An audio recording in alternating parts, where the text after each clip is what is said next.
เก้นแปลว่าระบายให้ทายง่ายเด้อเอาให้เพิ่นกินอยู่ตัวนี้ให้เพิ่นกินนมซื้อบีทาเก้นมาให้เนาะนมบีทาเก้นมันจังอันนั้นพี่น้องเฮ้เจาะนมนี่เห็นเรากินนมมันนี่มันเพิ่นดูดเป็นอยู่บ่ดูดลูกโอเคนมนี่เราดูดได้หรือได้ดูดอยู่ค่อยกินแต่ว่าบ่มีตู้เย็นนมมันนี่มันต้องอยู่น้ำตู้เย็นเด้อเนื้อบัดโตมีอยู่ทำนี่บาดนี่พี่น้องเอ้ยเนาะเร็วเลยเอ้าคือสิพ่ออยู่เนาะมากันเกี้ยงให้เราเบิ่งอยู่หันนับเบิ่งอยู่พี่น้องเอ้ย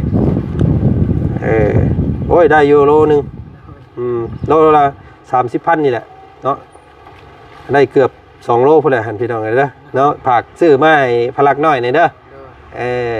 เอาพี่น้องเอ้ยเนาะมีเงินในตัวจักพันตอนนี้บ่มีเลยเอ้าแบบสมมุติว่าลูกค้าเอิ้นใช้แล้วบ่มีเงินทอนเพิ่นเด้ซะบาดนี้สิเฮ็ดนี่เด้ขอน้ำเพิ่นนั่นแหละติพี่น้องเอ้ยเนาะถือว่าเป็นงานดีแล้วแหละพี่น้องไอ้ตัวนี้เนาะงานดีเลยเนาะนี่ถือว่าเหมาะกับสถานที่บ้านเมืองเฮาคือมื้อนี้เนาะถือว่าหารถหาล่างยากบ่มีรถสายทางว่าซั่นซะพี่น้องไอ้ก็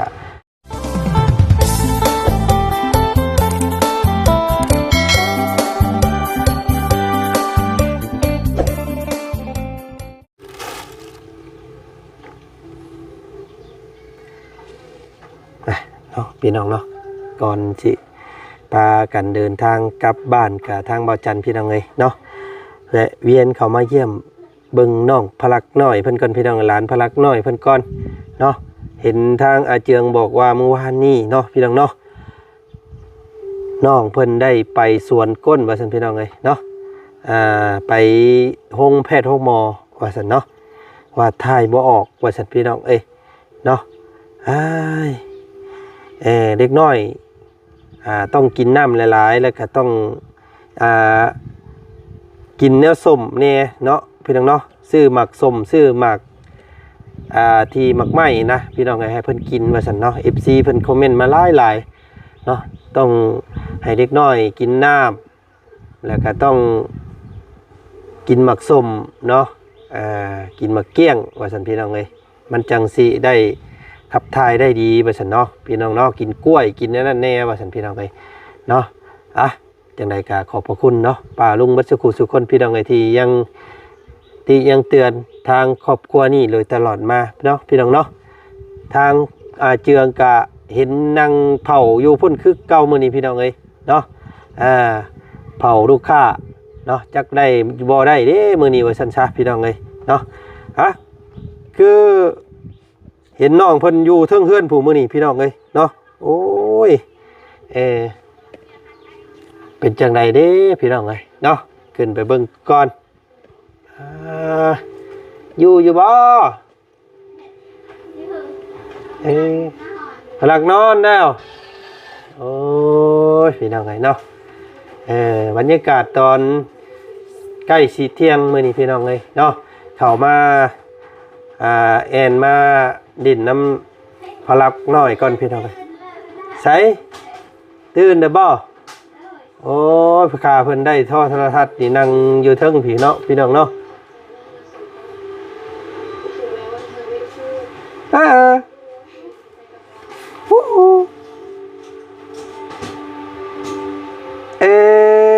นอนบ่ลูกนอนบ่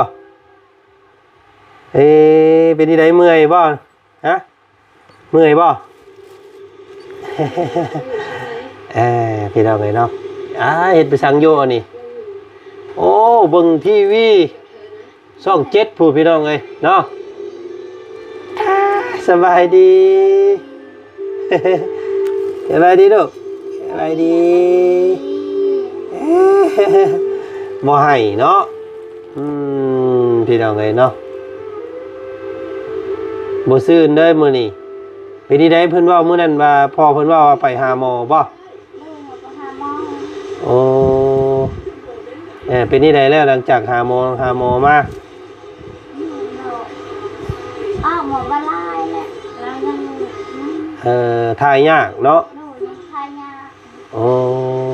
ยพี่น้องเลยเเอวลาเราทายเราให้ ให้ตลอด เราให้เก็บ อืมทายออกมาเป็นก้อนแข็งบ่ ดู อืมเนาะพาไปสวนก้นเพิ่นมื้อนั้นว่าสันพี่น้องไอ้ทางอาเจียงว่าได้เงิน4-5 แสนก็เอาไปจ่ายค่ายาให้ลูกเบิดว่าสันพี่น้องเอ้ยเนาะเพิ่นบ่ได้เอาหื่นเอายาให้กินบ่แล้วเอายายังไม่ชอบ อืมอืม กลางคืนเราให้ตลอด เวลาปวดท้องปวดท้ายนี่เนาะโอ้ยพี่น้องเอ้ยเนาะพลักเพิ่นเศร้าได้มื้อนี้เนาะจะว่าปวดท้ายอีกแล้วบ่จักลูกบ่ น่าจะเป็น หึ นี่แล้วเอาซื้อนี่มาฝากมื้อนี้เนาะนี่ขนมนี่ขนมเด้เอาไว้ยอมกินเด้อเด้อลูกเด้อน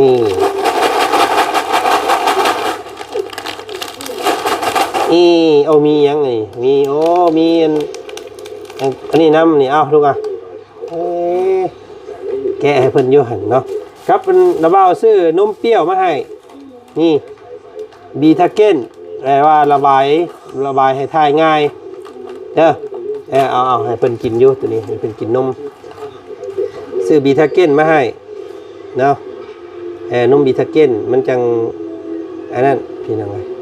เฮ้เจาะนมนี่เห็นเรากินนมมันนี่มันเพิ่นดูดเป็นอยู่บ่พยายามซื้อนมแบบนี้ให้เพิ่นแล้วก็ซื้อหมักไหม้เด้อน้องเด้อซื้อหมักเกี้ยงมีหมักเกี้ยงขายซื้อหมักเกี้ยงมาให้เราดูดกินมันจังเราจังทายง่าย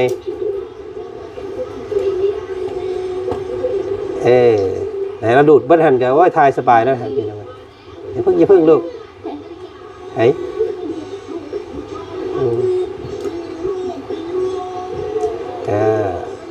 เราดูดมันอยู่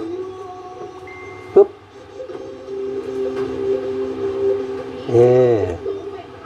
ขึ้นอยู่ว่านะ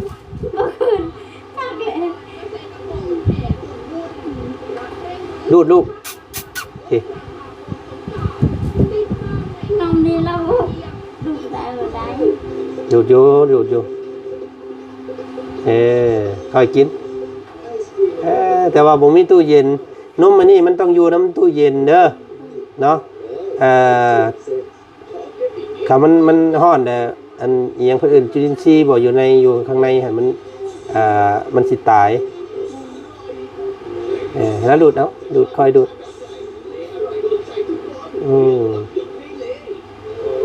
แซ่บบ่เฮ้ยแซ่บบ่บ่ต้องเอาขึ้นมันเหี่ยวลงล่ะสั้นลงก็ได้สั้นลงแล้วคอยดูด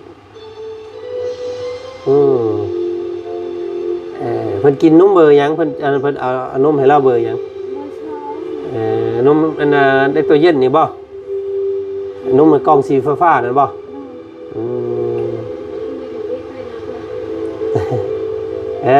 กินโนดกินวัดโนดรับรองถ่ายสบายแน่เลยเนาะค่อยกินก็เฮ้ยในเฮียมั้ยล่ะ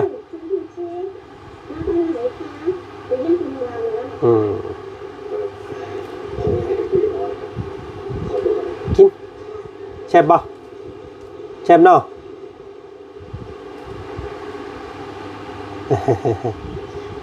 ให้เรากินเบิดอันนั้นไงอันนี้อยากอันนั้นแหละพี่น้องไงเนาะพ่อเพิ่นไปเฮ็ดเวียกคือเก่าเนาะมื้อนี้เนาะอยู่หม่องเก่าหั่นบ่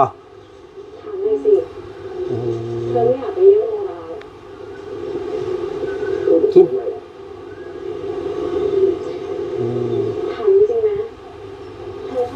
แซ่บติแซ่บบ่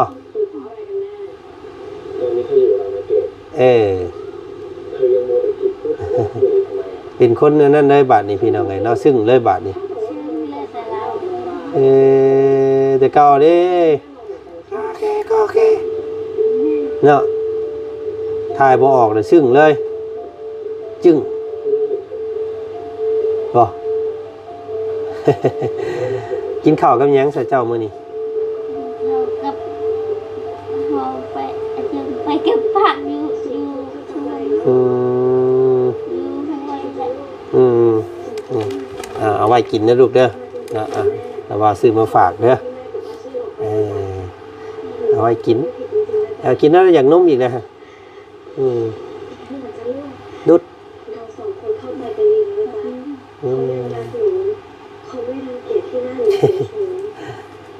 ถ่ายยากน้องเด็กน้อยถ่ายยากหลายเด้อยู่แถวบ้าน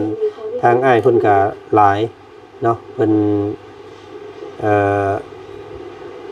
เด็กน้อยส่วนหลายเขาต้องให้เพิ่นดูดหมักเกี้ยงเนาะหมักอันไปซื้อกระบาลเจียงเลิกงานมากลางคืนก็พาไปซื้อมาให้ลูกนี่เด้อหมักเกี้ยงอันที่เพิ่นขายเกี้ยงเวียดนั่นก็ได้อยู่ในห้านเวียดนั่นมาได้ให้แล้วดูดกินมันจังมีวิตามินซีในท้องเนาะมันจังทายสบายพี่น้องพยายามให้ลูกกินหลายแบบหลายอันนั้นแน่เนาะเพราะว่าท้องผูท้องอืดท้องผูพี่น้องคนอื่นเนาะเล็กน้อย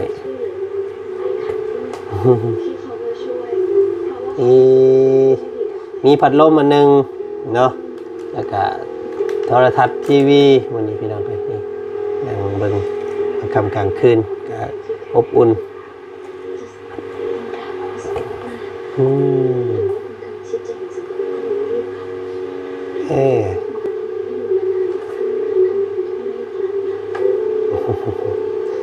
เอาเสร็จเนาะพากันลูกกัน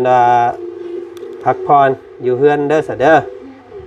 ทางอ้ายสิขอตัวเมื่อป้าก่อนมื้อนี้เนาะพุ่นแหละขึ้นมารอบหน้าพุ่นแหละสิมาดินน้ำใหม่เด้อพารักเด้อมีแต่บอกพ่อเจ้าเด้อเนาะรอบหน้าพุ่นแหละสิขึ้นมาหาใหม่พังเบิ่งเดียวลงไปนี่สิลงไปเบิ่งพ่อเจ้าก่อนเนาะสิแวะไปเบิ่งพ่อเจ้าเพิ่นได้ลูกค้าบ่พี่น้องเอ้ยเช้านี้คือเห็นนั่งคกมักอยู่บ่มีผู้ใดเนาะ เมื่อวานนี่ก็ไม่พอได้ บ่ได้ลูกค้าซ้ำติเราว่าได้ผู้เดียวเมื่อวานนี่ เนาะ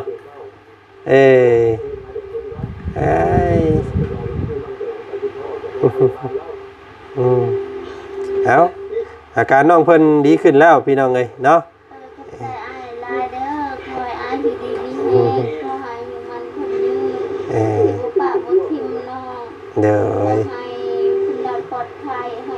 ขอให้เทวดาคุ้มครองเด้อ เด้อนะเก็บไว้เพิ่นกินเด้อนมเด้อกินเบิดกล่องเลยก็ทายแล้วแหละหันพี่น้องเอ้ยเนาะนมบีทาเก้นเนาะถ้าว่ามีตู้เย็นยังว่าซื้อมาไว้ตู้เย็นไว้เนาะน้องเซอร์เพิ่นมักๆเลยอันนี้พี่น้องเอ้ยเนาะมากินกินแล้วก็ทายง่ายสั่นซะเอาสิไปเบิ่งพ่อเจ้าก่อนบัดนี้เนาะไปเยี่ยมเบิ่งพ่อก่อนไม่ได้ลูกค้าบ่มื้อนี้พี่น้องเอ้ยเนาะไปนู่นไปเบิ่งนํกันไปรอกันเด้อมื้อนี้เด้อพอลักบ๊ายบายลูกสบายดีลูกสบายดี น่าเศร้าไว้เด้อกินพยายามเอาน้ำให้เพิ่นกินเลยแม่น้องเด้อเป็นอันกินข้าวกินยังก็ได้แต่กินน้อยนึงเลยเอาน้ำให้เพิ่นกินโลดมันจังทายสบายเนาะจังท้องจังบ่พุจังบ่อืดพี่น้องเลยโอ้ยเนาะคักแล้วอันนี้พี่น้องก็นอนอยู่เทิงเฮือนเนาะนี่เนาะพาซะพี่น้องเลยเนาะทางพวกเฮาก็มีนัดกันอยู่เฮือนวาวเสียงมื้อนี้ช่วงเที่ยงเนาะมีการกินข้าวสามัคคีก่อนสิลากันกลับบ้านเนาะพี่น้องเนาะก็แบกเข้ามาเบิ่งพลักน้อยเพิ่นบ่ค่อยอันนั้นว่าซั่นเนาะทายยากจนต้องได้ไปห้องหมอว่าซั่นมื้อนั้นพี่น้องเอ้ยเนาะโอ้ยพี่น้องเอ้ยเนาะไปรุ่นไปเบิ่งน้องเจืองเพิ่นได้ลูกค้าบ่มื้อนี้พี่น้องเอ้ยไปพาพี่พ่อน้องไปเบิ่งเพิ่มเติมอีกก่อน มารอบหน้าผู้ใดสิซื้อซื้อนั่นมาให้เนาะสิซื้อกันว่าเสือวินมอเตอร์ไซค์มาให้ พี่น้องเอ้ยเนาะหลายคนก็ว่าให้เราติดป้ายเด้อว่าซั่นพี่น้องเนาะเขียนชื่อเขียนอันให้ว่าซั่นจักสิว่าจังไดเนาะพี่น้องเนาะก็ขอเป็นใครไปสำนั้นก็ได้แล้วพี่น้องเอ้ยไปเบิ่งโอ้วินมอเตอร์ไซค์เฮามี2คันเด้อพี่น้องเอ้ยสีแดงกับสีขาวเนาะเท่าจอดเธอเลยอยู่ป้ายรถเมล์พี่น้องเอ้ยเนาะเอาพี่น้องเอ้ยเนาะมาทักมาถามมาล่าน้องเพิ่นก่อนเนาะได้จักคนเด้อมื้อนี้พี่น้องเอ้ยเนาะลูกค้าเพิ่นเนาะคือเฮ็ดมิตรจีดีชะม้อยชะมีแท้เนาะเนาะบ่น้องลูกค้าไปใช้เบิดอันนี้เนาะฮะโตเนาะสบายดี สบายดีอ้ายอันนี้ก็วินคือกันบ่อ๋อเพิ่นก็มีวินมอเตอร์ไซค์คือกันนี่พี่น้องไอ้น้องอันเจืองกับเพิ่นว่าดาบ่าวเราบ่แม่นบ่คนในบ้านได้ลูกค้าจักคนแล้วมื้อนี้ยังบ่ได้โอ้ยมานั่งกันตากแดดอยู่นี่ซื่อๆแท้ซะนี่เนาะมื้อนี้เนาะยังบ่มานมื้อนี้ผู้นี้ได้สัตว์ได้แล้วบ่เจ้ายังคือกันได้แหละพี่น้องไอ้บาทนี่สิได้ค่าอยู่ค่ากินอยู่บ่เนาะมื้อนี้พี่น้องเอ้ยเนาะ ยังบ่ใกล้สิ้นเดือนไปจักเนาะมันหาก็เริ่มต้นเด้ช่วงใกล้สิฮอดสงกรานต์บ่ได้คนจังสิมาหลายนี่เนาะประมาณวันที่9ที่10บ่ได้คนสิมาหลายเนาะช่วงไหนลูกค้ามักมาตอนเช้ากับตอนแรกช่วงนี้นี่มันเงียบนี่เนาะคือบอกพูดมาแขนมานอนถ่ารถอยู่นี่มันก็นั่นโพดติ เนาะพี่น้องเอ้ยนี่ต้องเป็นคนที่ว่านั่งใจเย็นได้พี่น้องเอ้ยเนาะบ่มีโทรศัพท์ดินบ่นี่ก็เงาแล้วนี่เนาะเพื่อสิมีลูกค้า มีวิทยุหน่อยมาเปิดพังออดอยู่นี่ก็พอใครอยู่ได้เฮ้ยเนาะอันนี้นั่งสมอยสิมีอยู่นี่พี่น้องเอ้ยลมพัดวีอยู่โอ้แต่ว่าเย็นเนาะมื้อนี้เนาะเย็นอยู่มื้อนี้พี่น้องเอ้ยเย็นอากาศดีมื้อนี้กินข้าวแล้วบ่ทั้ง2คนเลยยังอยู่ไปกินอ้ายสิเลี้ยงไปยังบ่อยากสิน้องเอ้ยสิไปเลี้ยงอยู่ห้านลาบได้ไปบ่ย่าละโอ้ยเนาะพี่น้องเนาะเสื้ออันเก่าเมื่อวานนี่เสื้อมันไปจักอันนี้พี่น้องไงเนาะป้าลุงเพิ่นบอกว่าแนะนำให้เจ้าใส่เสื้อแขนยาวแน่ว่าซั่นเวลาแล่นรถแล่นล่างมันแดดร้อนว่าซั่นเนาะยังบ่มานอยู่มื้อนี้พี่น้องไอ้น้องเพิ่นเนาะยังบ่ทันได้ลูกค้าจักคนว่าซั่นพี่น้องเอ้ยจังได๋ล่ะบาดนี้แวะไปหาลูกเจ้าแล้วกี่นี่ไปซื้อนมเปรี้ยวไปให้เล่าพี่น้องเลยซื้อบีทาเก้นนมกับขนมไปให้เพิ่นเนาะ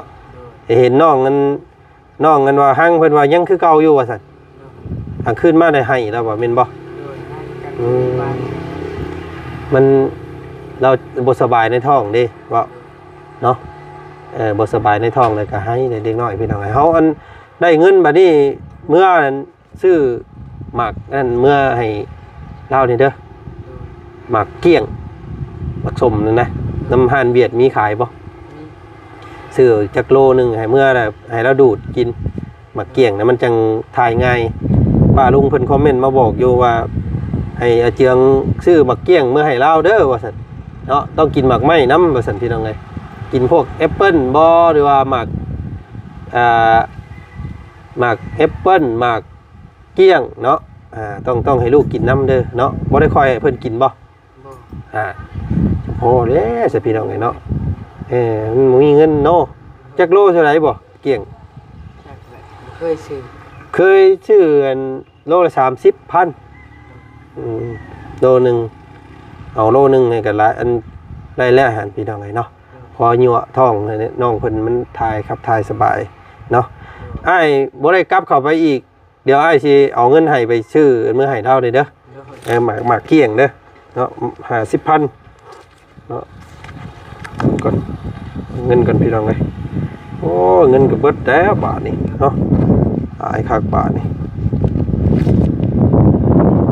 เบิดเนื้อเบิดตัวมีอยู่ทำนี่บาทนี่พี่น้องเอ้ยเนาะเร็วแล้วเอ้าคือสิพ่ออยู่เนาะหมากกันเกี้ยงให้เราเบิ่งอยู่หันนับเบิ่งอยู่พี่น้องเอ้ยโอ้ยได้อยู่โลนึงโลละ30,000นี่แหละเนาะได้เกือบ2 โลพุ่นแหละหันพี่น้องเอ้ยเด้อเนาะผักซื้อมาให้พลักน้อยหน่อยเด้อเอาพี่น้องไงเนาะมีเงินในตัวจะพันตอนนี้มึงมีเลยเอ้าแบบสมมติว่าลูกค้าเอิ้นใช่เลยหมูมีเงินทอนเพิ่นได้3 บาทนี่สิเฮ็ดนี่ดิ บ่ ขอน้ำเพิ่นนั่นแหละติ โดย บ่มีเงินทอนเนาะ โดย พี่น้องไงเนาะแล้วกันมาแต่ตู้ในหัวใจซื่อๆอันนี้พี่น้องเอ้ยเนาะบ่มีเงินจะกีบแล้วก็บ่โทรศัพท์ก็บ่มีพากันนั่งเจ้าอยู่เนาะยังหน่อยก็มีโทรศัพท์นั่งดินอยู่กับบ่ง่วงบ่เงาแล้วนี่พี่น้องเอ้ย เอาไว้ให้ลูกดินอยู่เพื่อนติ โดยทราบมันบ่มี เอาบ่มีบ่เอ้า มันทราบตัวนั้นเพแหละบ่มีโทรศัพท์ โดย เอายามแบบเชื่อลูกเจ็บลูกเป็นอยู่เฮือนได้เฮ็ดนี่ได้เสียบาทนี่ ไปชอบคนผู้เมียเขา เอาแบบว่าสมมุติว่าเจ้ามาเฮ็ดเวียกแบบนี้สิบ่ลักน้อยเจ็บท้องเจ็บหยังอยู่เฮือนนี่เฮ็ดนี่ได้ บ่เฮาเฮ็ดแล้วก็จังนั้นแล้วก็เมื่อ เอามือจอบเบิ่งท่องเที่ยวเมื่อเอาโอ้พี่น้องไงเนาะโอ้น้องเพิ่นยังบ่มีโทรศัพท์สัตว์พี่น้องไงเนาะคิดว่าแต่ก่อนนั้นมีคนซื้อให้ได้ยังบ่ได้มีบ่ นี่แต่ว่ามันเพแหละพี่น้องไงเนาะทั้งมุกตั้งใจสั่นเนาะหาเงินซื้อเอา เด้อเนาะเอาจากท่านอ้ายขอตัวกลับบ้านก่อนมื้อนี้พุ่นแหละบัดนี้พี่หน้าพุ่นได้พ้อกันใหม่หลังสงกรานต์ปังปีใหม่พุ่นแหละพี่น้องก็สิขึ้นมาเนาะพี่น้องเนาะให้โชคมันเด้อทั้ง2 คนเลยเนาะบ่าว2 คนนี่บ่วินนี่มีเท่านี้บ่ แม่ มีไผอีกเนี่ย ยังอยู่ยังผู้หนึงบ่มา ป้าลุงเพิ่นบอกว่าให้ส่วนน้องสอนนี่เด้อว่าซั่นพี่น้องไงเนาะแล้วชาติน้องสอนเราบ่ค่อยมักแบบนี้ใช่มั้ยจักเนาะ โดย เรามักงานบุอยู่ป่าอยู่ดอนผู้เรานะ เนาะโอ้ยพี่น้องเอ้ยส่วนบ่าวสอนมาเฮ็ดน้ำแม่น้องเจืองว่าซั่นพี่น้องเอ้ยรถเราก็มีแล้วว่าซั่นเนาะรถ2 คันเนี่ยพี่น้องเอ้ยเนาะกำลังนั่งรอลูกค้าอยู่โอ้ยเฮ็ดได้บาดนี้ลูกค้าก็บ่มีชะม้อยชะมีอยู่เนาะหาซื้อแนวมาขายที่หอยขายอยู่น้ำอยู่นี่ เอายังแล้ว เนาะขายยังยาสูบบ่ซื้อยาสูบมาขายหอยพวกเพิ่นมานั่ง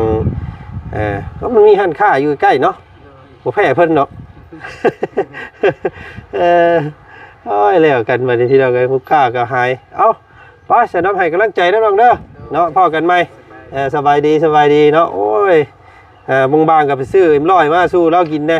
นี่เงินเหลือจากซื้อน้ำเด้อซื้อหมักไหม้อันว่าซื้อเอ็มร้อยมาให้อันบ่าวเพิ่นแน่พี่น้องเอ้ย ไปเนาะกะทางบ่จันโคโตเดินทางก่อนเนาะเจอกันใหม่พี่น้องเอ้ยนี่เนาะเป็นธุรกิจใหม่ของน้องเจืองพี่น้องเอ้ยเนาะถือว่าเป็นงานดีเลยแหละพี่น้องเอ้ยตัวนี้เนาะงานดีเลยเนาะนี่ถือว่าเหมาะกับสถานที่บ้านเมืองเฮาคือมื้อนี้เนาะถือว่าหารถหาล่างยากบ่มีรถสายทางว่าซั่นซะพี่น้องเอ้ยก็ได้น้องๆเพิ่นรับส่งก็ถือว่าเป็นสิ่งที่น่าสนับสนุนพี่น้องเอ้ยเนาะ